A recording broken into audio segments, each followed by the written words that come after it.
სწორედ ის უპასუხებს ევრონიუს ჯორჯია შეკითხვებს. მოგესალმებით ბატონო უჩა და ძალიან დიდი მადლობა ჩართვისთვის, გარეთ-სემაში მონაწილეობისთვის. მოგესალმებით. მადლობა მოწვევისთვის. თქვენ როგორც იმ ორგანიზაციის წარმომადგენელს, რომელიც უკვე წლებია მუშაობს ოკუპირებულ ტერიტორიებთან დაკავშირებულ თემებზე, რა ინფორმაცია გაქვთ ამ დროისთვის მასწავლებელთა დევნის თაობაზე გალში? ზოგადად გალში მასწავლებელთა დევნა ყოველთვის მიმდინარეობდა სხვადასხვა ფორმით. ეს დაიწყო ჯერ კიდევ ადრე, როდესაც პრაქტიკულად რუსიფიკაციის პროცესი დაიწყო, ანუ ნელ-ნელა განიდევნა ქართული ენა, ეს შეეხო პირველად იმ სოფლებს, რომელიც კვარტლის და ოჩამჩირის რაიონებს მიეკუთვნა ომის შემდეგ უკვე მოხდა ზედა ზონაში, გალის რაიონში, ამ სკოლების რუსულ ენაზე გადაკეთება და რუსულ ენაზე სწავლება.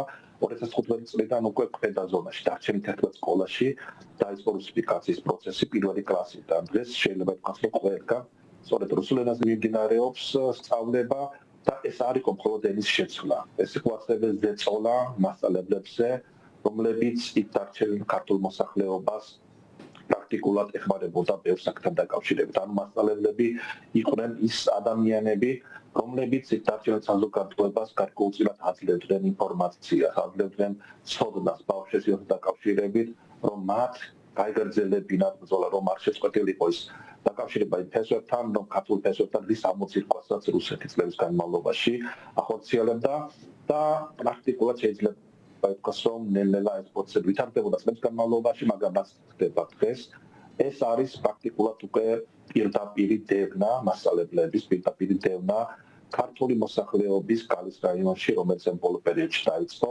დევნა კუგიანებზე, მათ შორის რა თქმა უნდა ეს არის გაგრძელება რუსული პროპაგანდის, რომელსაც ბოლო პერიოდში გასაკუთრებით სწორედ გალის რაიონში შეიჩნეოდა, რომ იყო რუსული მხარე დაინტერესებული. ისინი ცდილობდნენ ძალიან ბევრი შეხვედრებით, ძალიან ბევრი პროგრამების განხორციელებას, სხვადასხვა ჰუმანიტარული თუ დახმარების პროგრამებით, მათ შორის ტექნიკური გადაებირებინათ გალის მოსახლეობა, რომ ისინი გამხდარიყვნენ პრორუსული, იგივე აბიტურიენტებს ესწავლათ რუსეთში, სთავაზობდნენ მათ შორის ყველასაფრის სტიპენდიას, არამხოლოდ სწავლის, არამედ ასევე საცხოვრებლის, კვების თანხას, გზავრობის თანხას, თუმცა მათ ვერ მიაღწიეს კონკრეტულ შედეგებს. ამიტომაც ისინი იწყებენ, რომ რაც შეიძლება მეტად განახორციელონ ზეწოლა იქ დარჩენილ ქართველებზე, იმ მასწავლებლებზე, რომლებიც მიუხედავად იმისა, რომ შეიცვალა სასწავლო პროგრამა, მიუხედავად იმისა, რომ სწავლება რუსულ ენაზეა, მიუხედავად იმისა, რომ ხარისხი განათლების შემცირდა და ძალიან ბევრი ადამიანი არის დევნის ქვეშ, მაინც აგრძელებდნენ მუშაობას, რომ იქაურ ქართველებს არ დაეწებინათ ქართული ენა, არ დაეწებინათ საქართველოს ისტორია, წარსული იდენტობა შეენარჩუნებინათ და სწორედ ეს არის დარტყმა ქართულ იდენტობაზე, ანუ გალში შემორჩენილ ქართულ იდენტობას ებრძვის რუსული საოკუპაციო რეჟიმი და ამისთვის რაღაცნაირად იყენებენ რაღაც სხვადასხვა ჩვენ ავრცელებენ პირველ რიგში სწორედ ასეთ ინფორმაციას. სხვადასხვა პირველად რამდენიმე თვის წინ მოხდა ასეთ შემთხვევაში, როდესაც ჩატარეს რეიდები რამდენიმე სკოლაში, მასწავლებლებს გაუჩნდათ მათ შორის მობილურები, ვისთან ჰქონდათ კონტაქტი, ნოუთბუქები ჩამოართვეს მათ, თუმცა ეს ამბავი არ გახმაურებულა. უსამართლოდან გამომდინარე, ისიც არ იყვნენ დაინტერესებული მასწავლებლები, რომ ამის შესახებ ხანმოკლე ესაუბრათ. შემდგომ ეს პროცესი გაგრძელდა რამდენჯერმე და დღეს ვხედავთ, რომ ჩვენ ეს პროცესი კიდევ უფრო მეტად დამძიმდა, ანუ კონკრეტული ადამიანები მიყავთ, დაწყებულია პროპაგანდა და შეიძლება კამპანია იმ მასწავლებლებს წინააღმდეგ, რომლებიც გალში ასწავლიან ქართველებს. დიახ, ანუ ეს არის მოსკოვიდან ორკესტრირებული შეტევა ყოველგვარი ქართულის წინააღმდეგ, რადგან მათ სულს გააკონტროლონ აბსოლუტურად ყველაფერი და ყველა, რომ არც ერთი ადამიანი არ დარჩეს კონტროლის გარშე, არც ერთი ინსტიტუტი. და თუკი აქამდე ხორციელდებოდა ძალიან მწირი პროგრამები გალში, მათ შორის მასწავლებელთა დახმარების კუთხით, სხვადასხვა პედაგოგიის კუთხით, დღეს შეიძლება ითქვას, რომ ეს პრაქტიკულად თითქმის შეჩერებულია, სადაც ისინი ვერ იღებენ იმ დახმარებას, რომელსაც ადრე წლების განმავლობაში ქართული სახელმწიფო მათ სთავაზობდა იმ პროგრამებს, სახელმწიფოებს, მეთოდურ დახმარებას და ასე შემდეგ. ისინი გამწვავად ამას უკვე ვეღარ იღებენ, განსაკუთრებით პანდემიის დროს და მას შემდგომ პერიოდში. და ეს ისედაც იზოლირებული საზოგადოება დღეს შეიძლება ითქვას, რომ სრულიად მარტო აღმოჩნდა ამ ზეწოლის და ამ ძალადობის პირისპირ.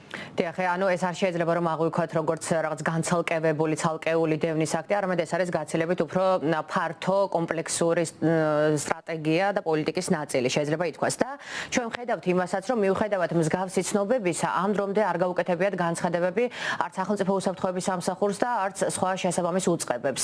აი დიპლომატიურ ენაზე რას ნიშნავს ასე დროს ქართული მხარის დუმილი და იდეალურ შემთხვევაში ასეთ ვითარებაში როგორი უნდა იყოს ხელისუფლების მხრიდან რეაგირება და საერთოდაც აქვს თუ არა ახლა რაიმე ბერკეტი თბილისს?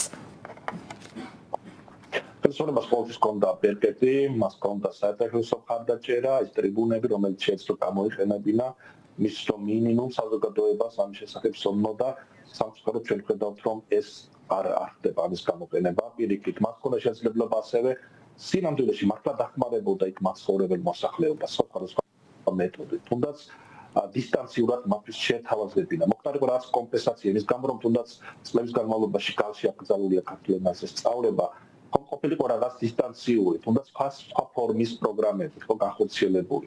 რომ მოხდა კომპენსაცია და ჩვენ გვაქვს შემთხვევა, როდესაც იგივე ახალგაზრდები მაგალითად ხო სახლში საუბრობენ მეგრულად და მათ სწორედ სკოლებში ქონდა შესაძლებლობა ლიტერატურული ქართული, ასე ვთქვათ, კარგად შეესწავლათ და ეს სამწუხაროდ დღეს უკვე აღარ ხდება. უფრო მეტად ახალგაზრდები ბავშვები საუბრობენ უფრო უკეთ რუსულად დღეს, ვიდრე ქართულად და მეგრულად საუბრობენ. ხო და ეს არის ის შემთხვევა, როდესაც პრაქტიკულად ჩვენ ხელიდან გვეცლება მთელი გალის რეგიონი. ხო ეს 10,000-ობით ქართველი, რომელიც იქ არის დარჩენილი დღეს დგას სწორედ ეს რუსიფიკაციის პრობლემის წინაშე და სწორედ აქ იწყება რუსიფიკაცია და საქართველოს ხელისუფლება მიუხედავად არაერთი ცდილობის, არაერთი რეკომენდაციისა, თუ ჩვენი და სხვა ორგანიზაციების მხრიდან რომ აქტიურად ყოფილიყო ჩართული ამ პროცესში, სამწუხაროდ ის ირჩევს სხვა გზას, ის უბრალოდ დუმს არც იცავს იქ მაცხოვრებელ ადამიანებს, მიუხედავად იმისა, რომ არსებობენ სტრუქტურები, რომლებსაც აევალებათ იზრუნონ იქ დარჩენილ ქართველებზე, მოსახლეობაზე, რომელიც იქ არის, დაიცვან მათი უფლებები, მათი უსაფრთხოება და ყველაფერი გააკეთონ იმისთვის, რომ ეს დისკრიმინაციული პოლიტიკა დასრულდეს. ანუ ეს პოლიტიკა რაც ხორციელდება გალში, ნამდვილად არის დისკრიმინაციული და საქართველოს ხელისუფლებას მინიმუმ შეეძლო ეს თემები, ეს საკითხები დაეყენებინა იგივე ჟენევის მოლაპარაკებების პროცესში, იგივე სხვა შეხვედრებში, როდესაც ჩვენ ვდებით მოწინააღმდეგე მხარის წარმომადგენლებს, მაგრამ ჩვენ ვხედავთ სამწუხაროდ სხვა რამეს. თბილისი არის დაკავებული შიდა პოლიტიკური საკითხებით, იმ კრიზისით, რომელიც გრძელდება უკვე არაერთი თვეა უკვე საქართველოში და მას უბრალოდ არ აინტერესებს და არც აქვს დრო და სურვილი რეალურად დაიცვას ჩვენი მოსახლეობა, ჩვენი მოქალაქეები, რომლებიც განიცდიან ზეწოლას. ხო დღეს უკვე 13-ზე მეტი ადამიანია დაკავებული ოკუპირებულ ტერიტორიებზე. სოხუმის და ცხინვალის ციხეებში ჩვენ ინფორმაციით 13 ადამიანი არის დაკავებული და მათ ინტერესებს უნდა იცავდეს სწორედ საქართველოს ქართული სახელმწიფო. მათ უნდა ჰქონდეს შესაძლებლობა მიიღოს შესაბამისი სამართლებრივი დახმარებაც, როგორც ადგილზე, ასევე საერთაშორისო დონეზე, მაგრამ ამ კუთხითაც ვხედავ, რომ სამწუხაროდ სახელმწიფო პრაქტიკულად არაფერს აკეთებს და რეალურად ის გაჩვენებული, რომ საუბარია რუსეთის მხრიდან მომდინარე აგრესიაზე, რომ საუბარია ზეწოლაზე, რომ საუბარია იგივე რუსულ პროპაგანდის გაძლიერებაზე, გალის მიმართულებით და ამაზე უკვე წლებია ვსაუბრობ. ამის საპირის წონეთ სამწუხაროდ სახელმწიფო არაფერს არ აკეთებს ყოველდღიური მონაცემებით. ძალიან დიდი მადლობა გადაცემაში მონაწილეობისთვის. მაყურებელს კიდევ ერთხელ შევახსენებ, რომ დემოკრატიის კვლევის ცენტრის დამფუძნებელი უჩან ანუაშვილი პასუხობდა Euronews ჯორჯიას შეკითხვებს. ჩვენ კი რეკლამაზე გავდივართ და რამდენიმე წუთში ბრუნდებით ეთერში.